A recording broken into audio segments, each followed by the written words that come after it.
Continue सही है, ठीक है।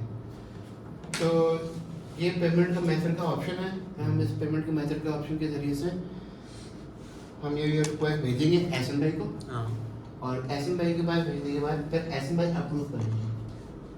जब एसएम भाई अप्रूव करेंगे फिर मैं ईमेल पे अपने रिकॉर्ड के लिए मैं जाना को ईमेल भेजूंगा और उसमें एसएम भाई को कॉपी करके और मैं वो वेंडर की पेमेंट्स की लिस्ट भेज दूंगा।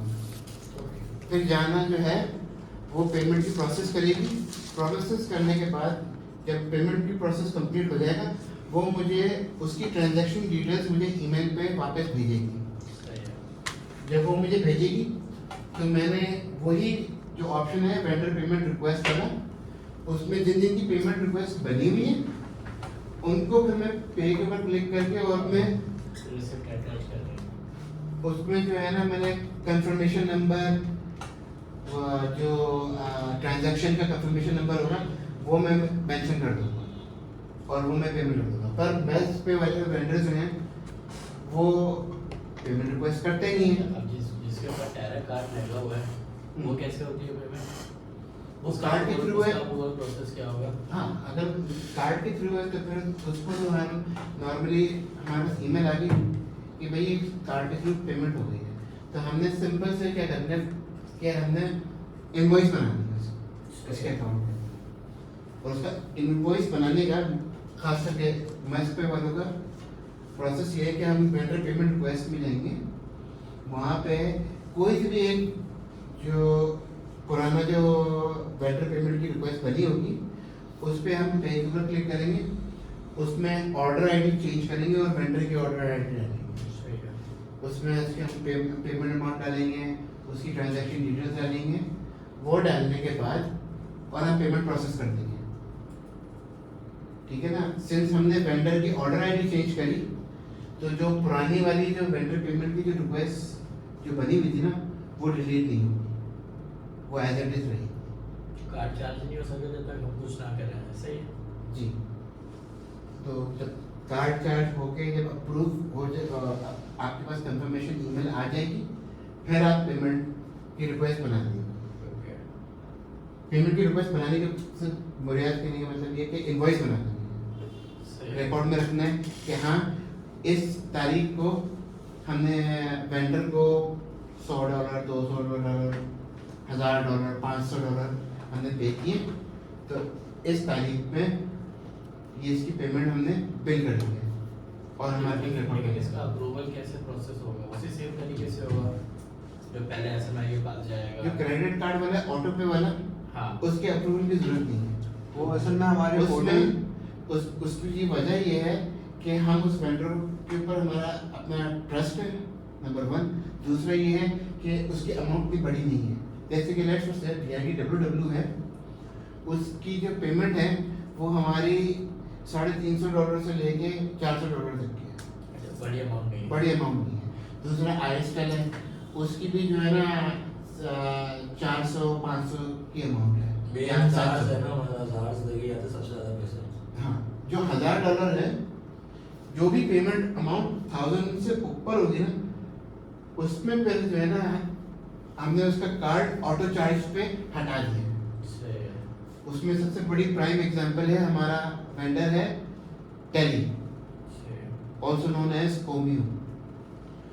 उसकी जो पेमेंट है ना वो हम $1000 से ऊपर भेजते हैं, पे करते हैं, क्योंकि हम उससे SMS वाले नंबर भी खरीदते हैं।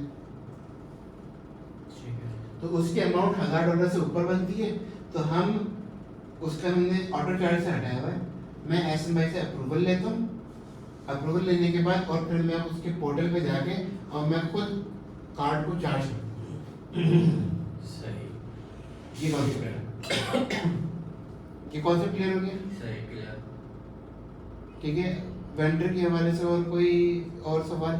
बस पूरे वेंडर मैनेजमेंट का सिर्फ यही बस मेन चीज जो हमारे पास जो मेन कॉन्सेप्ट है ना वेंडर मैनेजमेंट के अंदर, इट्स ऑल अबाउट ऑडिटिंग।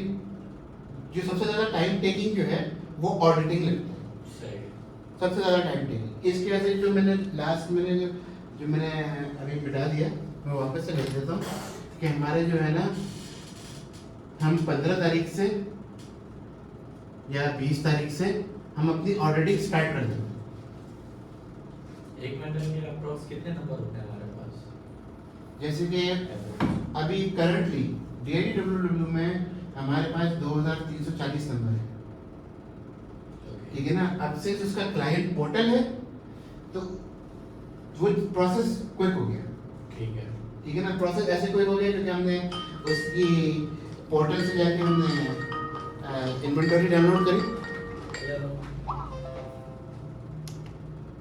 हमने उसके इन्वेंटरी डाउनलोड करी और इसी तरह पे अपनी इन्वेंटरी उनकी इन्वेंटरी के साथ मैच कर दी और हमें पता चल जाएगा कि कौन से डेट नंबर से कितने डेट नंबर हैं, कितने नंबर रिप्लेस करने हैं और कितने नंबर रखने हैं, कितने नंबर हटाने हैं।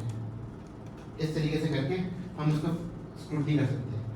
IRSTyle उसका भी सिमिलर ये चीज़ है, मस्ट पे वेंडर है, ठीक है ना, और मंथली बिल जाता है और उसकी चार्जेस कम है, इसलिए ऐसे हमने इसके नंबर रखे। दूसरे वेंडर्स हैं उनके पर हम ऐसे ही दिखाएंगे। अब टेलक्यू है, एक सबसे अच्छी मिसाल देता हूँ टेलक्यू की। टेलक्यू वो वेंडर है जो मस्ट पे है, बिल करता है हमें ईमेल के ऊपर और हमें उसकी इन्वेंटरी को स्क्रूटनी करनी होती है क्योंकि उसके नंबर्स हैं महंगे, क्योंकि उसके पास कुवैत के नंबर नहीं है। हमने उनसे जो है ना नाइजीरिया के नंबर या इंडिया का नंबर परचेज किया हुआ है, तो वो नंबर 20-20, 25-25 डॉलर के या 40-50 डॉलर का भी है, अच्छा। तो उसको ऑडिट करना मस्ट है। सबसे महंगा नंबर कितने का होता है, सबसे सस्ता कितना होता है? अभी करंटली हमारे पास सबसे महंगा नंबर जो है वो US का PPLS वाला है, एक वेंडर है, वो देता है प्रीमियम गोल्ड नंबर देता है 250, ठीक है ना। तो उसकी प्राइसिंग है ना वो 250-300 डॉलर तक पे जाती है। लेकिन वो once in a blue moon जैसे नंबर्स हैं, लेकिन हाँ। जो हमारे रेगुलर जो हमने नंबर्स बेचे हुए हैं ना, जिससे हम लोग हाँ। कोर चार्जेस उड़ा रहे हैं, जो महंगा है वो हमारा दुबई और सऊदी है। हाँ, सऊदीया हम सेकंड नंबर पे कह सकते हैं। अगर हम PPLS को हटा दें, अगर हम प्रीमियम या गोल्ड नंबर्स को हटा दें तो सबसे पहले नंबर पे ज़ार्स है जो हमें सऊदी अरब और दुबई के नंबर देते हैं, जिसमें सऊदी अरब सबसे महंगा है। 87 है, 110 का भी बेचा हुआ है। एग्जैक्टली, ठीक है ना। $50 का सेटअप है But और वेंडर की प्राइस 87.5 है, 75 है। 75, मतलब वो वेंडर को अगर हम 75 दे रहे हैं तो सबसे ठीक है ना? ज़्यादा महंगा नंबर तो रूटीन बेसिस पे तो उसी का होगा। वेंडर हमें 250-300 बिकेगा। वेंडर हमें $30 चार्ज करता है सेटअप का और $75 चार्ज करता है जो है ना मंथली चार्ज करता है। तो वो हमने उसको 50-80 पे रखा हुआ है, तो वो महंगे तरीन नंबर है हमारे पोर्टल के, ठीक है ना। उसको स्क्रूटनी करने की जरूरत नहीं है क्योंकि मजे की बात ये है कि जार वाला जो वेंडर है वो एक लिहाज में मस्त पे तो है, पर वो चलता है इस वाले कॉन्सेप्ट के ऊपर, वेंडर पेमेंट के ऊपर। वो अपने सिर्फ सोल्ड नंबर्स की चार्जेस के पैसे मांगता है, ठीक है ना। वो अपने हमारे DIDX के वेंडर पोर्टल पे लॉगिन करेगा, DIDX से वेंडर पोर्टल पे लॉगिन करेगा, अपने अकाउंट की लेजर देखेगा, उसको ओके लगेगा, बोलेगा यार ये पेमेंट की जो है ना प्रोसेस करा दो। हाँ, उसको हमने पेमेंट करानी होती है बिटवीन पहली तारीख से 10 तारीख के अंदर। ये इसका हमारे पास सेटलमेंट है। पहली तारीख कहने का मतलब है कि हमारे पास फंड्स हुए, ठीक है, तो हमने पहली तारीख को पे कर दिया। मतलब पहली जो अमाउंट गिरेगी वो हमने सबसे पहले इसको क्लियर करवा दें, ठीक है ना। अगर पेमेंट कम है फिर हम वेट करेंगे और फर्स्ट प्रायोरिटी भी ज़ार्स पे ही रखेंगे। अब वो पेमेंट बिटवीन हमारे पास फंड आते हैं 5 तारीख को, 6 तारीख को, 8 तारीख को, किसी भी तारीख को, हमें 10 तारीख से पहले इसको हमने क्लियर कर वेंडर की मस्ट पे या कोई भी हो। हाँ, पर फर्स्ट प्रायोरिटी पे ज़ार्स, फर्स्ट प्रायोरिटी पे ज़ार्स, सही। ठीक है। ये आपका वेंडर का सिनेरियो हो गया सारा। अब दूसरा हम डिस्कस करते हैं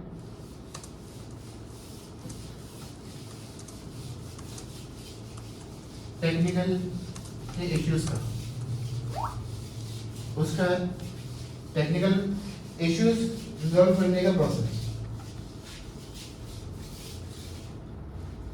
कोई हम ज़्यादा टेक्निकल चीज़ के अंदर नहीं जाएंगे, सिर्फ बेसिक चीज़ समझेंगे कि टेक्निकल इश्यूज होते क्या हैं।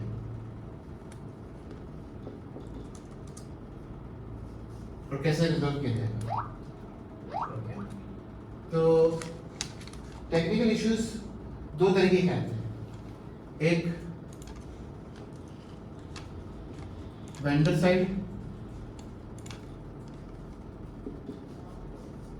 और एक है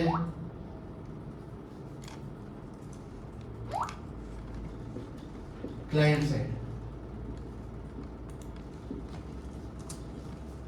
ठीक है ना। सही है। तीसरा भी है DIDX साइड भी होता है, पर हमें अपने DIDX के जो सर्वर है, सिर्फ सर्वर, उस पर पूरा कॉन्फिडेंस है कि हम कोई चेंजेस करते ही नहीं या हम कोई इतना ज़्यादा मॉडिफिकेशन या अपडेट नहीं करते, इसलिए हार्डली हमारे पास DIDX के एंड से हार्डली कोई इश्यू आए, वरना उसके दोनों में से एक के इश्यू आते हैं। ठीक है ना। ये बस इन दोनों वेंडर्स के इशू, इन दोनों साइड के इशू आते हैं। अब सबसे पहले अगर वेंडर वाली साइड से इशू आ रहा है, ठीक है ना, तो उसको कंफर्म करने के लिए हम DIDX वाले साइड से नंबर का कॉल लॉग चेक करते हैं। उससे हमें कंफर्म हो जाता है कि कॉल लॉग्स बन भी रही हैं या नहीं बन रही हैं। अगर बन रही हैं, दैट मीन्स ये वेंडर वाला इशू नहीं है। अगर कॉल लॉग्स बन रही हैं मेंबर की, तो वेंडर की साइड का इशू नहीं है, ये फिर जाएगा क्लाइंट वाली साइड का। पर अगर कॉल लॉग्स नहीं बन रही, तो ये वेंडर का इशू बनेगा। फिर हम वेंडर को ईमेल करते हैं, या अगर वेंडर से हमारे कनेक्शन स्ट्रॉन्ग है, हमने उसको स्काइप पे ऐड किया हुआ है, या हमने उनके पोर्टल पे हमारे पास उनका लाइव चैट है, उस पर कांटेक्ट कर लिया। सही है। और लास्टली ईमेल पे हो गया। ठीक है। हम ये मोड्स ऑफ चैनल यूज करते हुए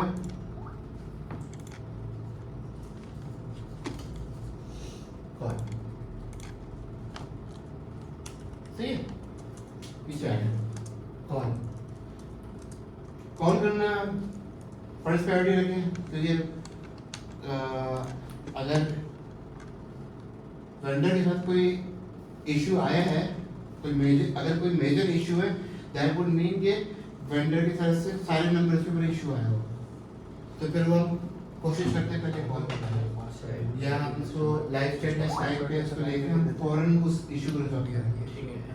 और वो इशू कुछ भी हो सकता है, वेंडर की पेमेंट की वजह से भी हो सकता है कि हमने हमारा कार्ड डिक्लाइन हो गया, पर हमने नोटिस नहीं किया, तो वेंडर ने अकाउंट सस्पेंड कर दिया। सही। इसके सारी आईडी सस्पेंड हो गई। सही है। तो फिर हमने क्या किया, हमने वो टॉप अप करके हमने वो क्लियर कर दिया उसको, फिर वो नंबर चलना शुरू हो जाएगा। सही है। या फिर अगर उसके वेंडर की तरफ पे कोई सर्वर का इशू आया है, तो फिर हम वो फौरन उससे पता लगाएंगे और अपने कस्टमर्स को ईमेल नोटिफिकेशन भेज देंगे उस वेंडर के अकाउंट से कि भाई के करंटली वेंडर की तरफ पे मेंटेनेंस चल रही है, ये वाली सही है। और हमें सप्लायर ने इतना ETA का टाइम दिया है। ठीक है। और फिर हम कस्टमर को जो है ना मदद कर देंगे इनकन्वीनियंस के लिए, और हम कोशिश करेंगे हम आपको अपडेट करें। इस तरीके से हम वो सिचुएशन को जो है ना हैंडल करने की कोशिश करें। अब अगर क्लाइंट की साइड का इशू आता है, तो फिर हम सेम यही चीज करेंगे, पहले हम कॉल लॉग्स चेक करेंगे कि कॉल लॉग बन भी रही है कि नहीं बन रही है। कॉल लॉग दोनों सिचुएशन में सबसे पहले चेक कर रहा है। कॉल लॉग दोनों सिचुएशन में सबसे पहले चेक करना है। ठीक है। कॉल मिला के कंफर्म हो जाता है कि DID वर्किंग ऑर्डर पे है भी कि नहीं, ठीक है। ठीक है ना। क्योंकि आप रिंग टू एड्रेस चेंज करेंगे, आप सर्वर के अंदर घुसेंगे, एड्रेस निकालेंगे, वो लंबा काम है। surefire way of knowing DIDX the DID number is working or not, column /password. ठीक है ना। जब कॉलम जनरेट होंगे दैट मींस अब हमें पता चल गया कि वेंडर की तरफ से और DIDX की तरफ से कोई इशू नहीं, क्योंकि कॉल लॉग जनरेट हो रही है। अब कॉल लॉग जनरेट होने के बाद रिस्पांस बैक जो आ रहा है वो अब आ रहा है कस्टमर की तरफ से। अब DIDX और कस्टमर के बीच में इंटरकनेक्शन का इशू है या कॉन्फ़िगरेशन का इशू जो मैच नहीं कर रही, जिसके कस्टमर के पास नहीं चल रहा, देयरफॉर इशू हमारे पास कॉल लॉग में शो कर रहा है एज इन कंजेशन हो गया या बिजी आ गया या चैनल अनअवेलेबल। फिर हम क्या करेंगे, हम कस्टमर को इन्फॉर्म करेंगे कि सर इशू आपके एंड पे है, आपको ये 3 स्टेप में से एक सारे चीजें चेक करनी, ईमेल सेंड, ठीक है ना। एक आप अपना रिंग टू चेक करें, रिंग टू एड्रेस, ठीक है ना, कि आपने रिंग टू एड्रेस सही डाला भी है या नहीं डाला है। दूसरा, आप DIDX की सर्वर IPs आपने अलाउ करनी है सारी, ठीक है ना। तीसरा और लास्टली जो है वो आप चेक करवाए, कस्टमर को बोलेंगे कि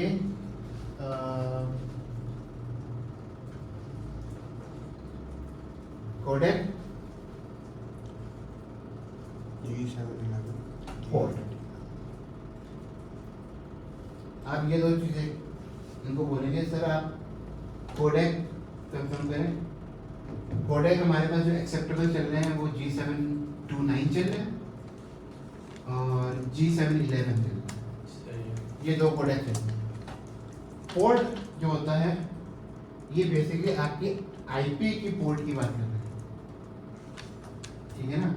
जैसे आपकी ब्राउजिंग की जो है ना वो 8080 में है, आपका जो गूगल ब्राउजर है वो बेसिक इंटरनेट प्रोटोकॉल जो पोर्ट प्रोटोकॉल जो यूज़ कर रहा है इंटरनेट का, वो यूज़ कर रहा है 8080। सिर्फ सर्वर के ऊपर हमारा चलता है 5060 5062, ठीक है ना। और भी बहुत सारे, ये जो पोर्ट होता है ये डिटरमिन करता है आपकी सर्वर की सिक्योरिटी के ऊपर। कुछ ऐसे पोर्ट्स हैं जो हाईली सिक्योर्ड होते हैं, मतलब उसके अंदर सिक्योरिटी, फायरवॉल की सिक्योरिटी बहुत हैवी होती है, ठीक है। तो बहुत कम लोग जो जिन्होंने अपने बैकएंड पे जो एक्सपर्ट रखे हुए हैं वो हाई सिक्योरिटी लेवल के पोर्ट के ऊपर चला रहे होते हैं और उनको पता है मेथड किस तरीके से हमें ट्रैफिक को अलाउ करना है। जो स्टैंडर्ड चल रहा है वो जो सिप सर्वर इस्तेमाल करते हैं वो चलाते ही है 5060 या 5062, ठीक है ना। दूसरा हमारा एक है वॉइस स्विच, वो दूसरा पोर्ट इस्तेमाल करता है, वो यूज़ करता है 8061 जो है ना, 8020 यूज़ करता है, वो दूसरा पोर्ट यूज़ कर रहा है। तो कभी कभार ये इशू आता है कि ये आइडेंटिफाई कैसे होगा, आइडेंटिफाई कैसे होंगे ये नंबर जो आप बता रहे हैं? बहुत आसानी से आप कस्टमर से सवाल पूछ सकते हैं। टेक्निकल बंदे का सबसे आसान जो हम डिस्क्रिप्शन बताएंगे वो है डायग्नोस्टिक पर्सन है, डॉक्टर की तरह। वो सबसे पहले बोलेगा कि भाई मुझे बताओ कि तुमने अपने एंड में तुमने क्या प्रिकॉशनरी मेजर्स लिए हैं, मुझे बताओ कि तुमने रिंग टू एड्रेस सही किया है, वो बोलेगा सही किया है, ठीक है। आपने भी अपने पोर्टल से चेक कर लिया कि रिंग टू एड्रेस सही भी है कि नहीं। फिर आपने उससे पूछा कि तुमने सारी IP अलाउ कर दी हैं, उसने बोला कि मैंने IP अलाउ कर दी है। अनफॉर्चुनेटली इस पे हमें सिर्फ कस्टमर के ऊपर ट्रस्ट करना होता है। ठीक है, हम अगर उसने बोला है बोला है तो बोला कोडेक और पोर्ट के ऊपर हमने इसको उस कस्टमर को बताने के सर हम सिर्फ G729 G711 अलाउ करते हैं, अगर आपने कोई तीसरा कोई पोर्ट अगर आपने अलाउ किया हुआ है उसको फर्स्ट प्रायोरिटी दी हुई है तो बराए मेहरबानी आप उसको फर्स्ट प्रायोरिटी न दें, आप इन 2 पोर्ट्स को फर्स्ट एंड सेकंड प्रायोरिटी देते हैं। तीसरा आप मुझसे पूछेंगे आपके सर्वर का पोर्ट करंटली कौन सा चल रहा है, वो आपको बता देगा कि कौन सा पोर्ट चल रहा है। तो हम कभी कभार रिंग टू एड्रेस के ऊपर जो है ना, यहाँ पे हम आईपी एड्रेस डालते हैं, उसके ऊपर हम जो है ना इस तरीके से सेमीकोलन और फिर हम पोर्ट भी डिफाइन करते हैं। क्योंकि कभी कभार जो है ना जब हम सिर्फ और सिर्फ आईपी एड्रेस से जब हम उसको ट्रैफिक भेजने की कोशिश करते हैं ना, कई बार सर्वर कंफ्यूज होता है और वो समझ नहीं पाता कि यार मैं नहीं एक्सेप्ट कर रहा। तो फिर जब हम ये कॉलम लगा के और हम पोर्ट डिफाइन कर देते हैं, ऑटोमेटिकली इसको सर्वर पिक करना शुरू कर देता है। तो कभी कभार टेस्टिंग पर्पस के लिए कस्टमर को बताने की जरूरत नहीं है। अगर तुम्हें कस्टमर ने बताया कि भाई मेरा 5060 पोर्ट है, तो तुम उसके रिंग टू एड्रेस के साथ ये कॉलम लगा के 5060 लगा के और एक बार कॉलम लगा के टेस्ट कर लो नंबर के बाद इशू रिजॉल्व हो गया कि नहीं हुआ। नंबर के बाद नंबर @ और हाँ। उसके बाद डोमेन या आईपी आता है, डोमेन के बाद सही है, पोर्ट ये लगा के पोर्ट लगाओ, हाँ। या फिर आईपी के बाद ये लगा के पोर्ट लगाओ। सेमीकोलन के बाद हाँ, बहुत आसान से है। तुम अगर वर्चुअल फोन लाइन के जितने भी बिके हुए हाँ। नंबर्स हैं उनकी रिंग टू एड्रेस चेक करो। @ आ रहा होता है खाली, @ आ रहा है ना नंबर खाली। @ हाँ हाँ, वो मिस्टेक है, वो एक इशू आया, बग आया, वो फिक्स करवाना है। सही है। ठीक है ना। आईपी एड्रेस है, वो आईपी एड्रेस एट कॉलम और 5060 डला हुआ है। ठीक है, तो वो हमें वो करवाना है फिक्स। सही है। एक और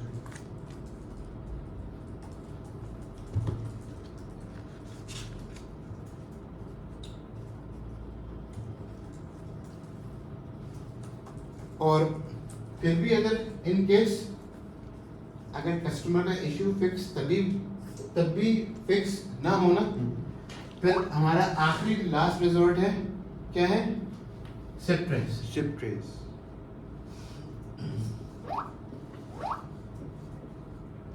सिप ट्रेस निकलेगा सिर्फ और सिर्फ एसएम भाई की रिक्वेस्ट पे। आप एसएम भाई को 3 चीजें भेजोगे, डीआईडी नंबर, कस्टमर की आईपी एड्रेस और हमारी अपनी आई सर्वर की आईपी एड्रेस जहाँ से हमारे पास कॉल आ रही है। ये 3 चीज़ें हम एसएम भाई को देंगे। एसएम भाई उसी सर्वर को खोल के और वो सिप ट्रेस का डिबगर चला के और वो सिप ट्रेस निकाल लेंगे, पिकअप फाइल। सही। या पिकअप फाइल निकाल के देंगे या सिप ट्रेस निकाल के देंगे। फिर हम उस सिप ट्रेस से उठा के हमने सिर्फ आंखें बंद करके और कस्टमर को हाथ में दे देंगे कि सर ये हमने कॉल की अटेम्प्ट करी थी आपके सर्वर के आईपी के ऊपर और हमारे पास रिस्पांस, आपके सर्वर से रिस्पांस बैक ये आ रहा है। अब आप अपनी तरफ पे अपने टेक्निकल पर्सन को ये सिप ट्रेस प्रोवाइड करें और वो जो नेसेसरी कॉन्फ़िगरेशन करनी है वो करके और आप मुझे कंफर्म करके बताएं कि इशू आपका अब रिजॉल्व होगा या नहीं हुआ। इस तरीके से ये हम कर सकते हैं। और कोई सवाल? हाँ, अगर इसके स्टेप्स अगर बता देंगे कि नंबर जब नहीं चल रहा हो तो पहला क्या स्टेप होगा, क्या करना है, दूसरा क्या स्टेप होगा, क्या करना है? पहला स्टेप ये है DIDX ऑन कॉल लॉग्स। सही है। ठीक है ना, उससे आपको पता चल जाएगा कि इशू कहाँ से आ रहा है। हाँ, कॉल लॉग्स नहीं बन रही तो फिर वेंडर इशू है, कॉल लॉग्स बन रही है तो कस्टमर इशू है और सिप ट्रेस भी हो सकती है। ठीक है, अगर वेंडर इशू हुआ तो क्या हम करेंगे? वेंडर को कंप्लेन करेंगे। तो ये हमने Skype, live ये हमारा chat, सेकंड email। स्टेप है। ये मैं लिख देता हूँ, first step, second step, third. Third. ये बेसिकली ये यहाँ तक हाँ। आपका, ठीक है ना। ये नीचे वाले जो हैं ये कस्टमर के लिए है। सही। ये कस्टमर के स्टेप्स हैं। अच्छा, ये वेंडर के स्टेप्स हैं, मैंने इनटू ये कस्टमर के कस्टमर। steps। अगर फॉर एग्जांपल हमें नंबर चेक करना हो तो अगर हम रिंगटोन को इको पे डाल के टेस्ट करेंगे तो हमें ये भी पता लग सकता है कि नंबर चल रहा है या नहीं। फिर हम कस्टमर को बता सकते हैं कि नंबर देखो, आपके इको हम तब टेस्ट करेंगे कि कस्टमर बोल रहा है कि मेरे पास आपकी कॉल्स आ रही हैं पर मुझे आवाज नहीं आ रही। डिस्कनेक्ट हो रही है। नहीं नहीं, डिस्कनेक्ट की बात नहीं है, कॉल आंसर हो गई, मैंने फोन उठाया, मैं हेलो हेलो कर रहा हूँ, पर मुझे अगले बंदे की आवाज़ नहीं आ रही, सही है। अगले बंदे की आवाज़ नहीं आ रही। फिर हम क्या करेंगे, फिर हम इको पे रख के और टेस्ट करेंगे। तो इसका मतलब ये कि जब मैं अगर हेलो बोलूँगा तो हेलो वापस भी आना चाहिए, सही। ठीक है ना। अगर इन केस अगर नहीं आता तो फिर ये वन वे ऑडियो इशू होता है वेंडर की तरफ से, फिर हम वेंडर के पास चले जाएंगे, सही। ठीक है ना। पर अगर हम इको टेस्टर करते वक्त अगर मैं जो भी बोल रहा हूँ वो इको बैक हो रहा है, दैट मीन्स अब इशू जो है वो क्लाइंट एंड पे ही है, और वो भी क्लाइंट एंड के वन वे ऑडियो इशू है। तो उसकी जो पॉसिबिलिटीज हैं वो दो हैं, या फिर उसके एंड पे जो बैंडविड्थ जो डली हुई है वो बैंडविड्थ सपोर्ट नहीं कर रही उसको। दूसरा उसकी जो कोडेक जो मैंने बोला था ना, हाँ, Kodak? G711 G29। हाँ, ये G711 और G729 ये थर्ड जो है ना, थर्ड कैटेगरी में होगा या फोर्थ कैटेगरी में होगा, प्राइमरी उसने दूसरा प्रोडक्ट लगाया तभी वो एक्सेप्ट नहीं कर रहा कनेक्टिविटी। और फॉर एग्जांपल नंबर कुछ सर्विसेज के ऊपर चल रहा है, कुछ वो तो फिर वही कस्टमर इशू हो गया, वो कैरियर इशू, कैरियर इशू हो गया। हाँ। ऐसे भी सिनेरियो आते हैं कि जैसे कि इंटरनेशनल नंबर डायल हो रहा है, लोकली नहीं हो रहा। लोकली नहीं हो रहा, तो वो कैरियर रिलेटेड इशू, उसको हम वेंडर को नोटिफाई कर देंगे कि सर ये हमारे पास इस तरीके का इशू आ रहा है। पर कुछ ऐसी कंट्रीज हैं जिस पे लोकल कॉल उस पर चल रही होती है, इंटरनेशनल गारंटीड नहीं है। गारंटीड कहने का मतलब ये है कि कॉल नहीं लग सकती, या फिर उसकी कॉलर आईडी जो है ना वो अजीब किस्म की कॉलर आईडी आ रही है। कस्टमर कंप्लेन करेगा यार कि मेरी इंटरनेशनल कॉलर आईडी सही नहीं जा रही, मेरा कस्टमर, मुझे पता नहीं है कि मेरे कस्टमर की इंटरनेशनल कॉलर आईडी क्या आ रही है। तो फिर हम उसको बताएंगे सर इंटरनेशनली कॉल करने का मतलब ये है कि गारंटीड नहीं है, रीचेबल हो सकती है, रीचेबल नहीं भी हो सकती है, और कॉलर आईडी भी गारंटीड नहीं है आपको। ये है इसमें। और कोई सवाल? अच्छा, सिप ट्रेस के लिए वो जो हमने एक ऐप दी उसका नाम क्या था? उस ऐप White का Shark? नाम है wire shark. Wire shark. Wire shark एक ऐसी एप्लीकेशन है जो किसी भी एप्लीकेशन जो है, whether it be for internet, local area network, वो पैकेट्स को जो है ना ट्रेस पकड़ता है और उसको कैप्चर कर लेता है, और उसमें आप पता लगा सकते हो कि रिस्पॉन्स बैक क्या आ रहा है पैकेट्स पकड़ने का, ठीक है। सिप ट्रेस जो है, जैसे हमारी जो नेचुरल कॉल स्ट्रक्चर होता है ना, उसमें हमारी पूरा एक डेटा सिग्नेचर जाता है, जिसको हम बोलते हैं डिजिटल फुटप्रिंट। डिजिटल फुटप्रिंट वो हमें पूरी डिटेल देता है, कहाँ से कॉल आई, कौन से कंट्री से कॉल मिलाई गई है,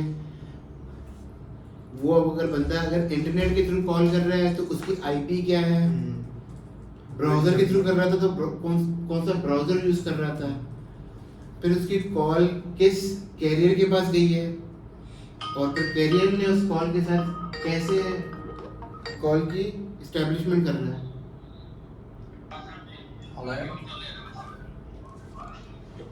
Alert.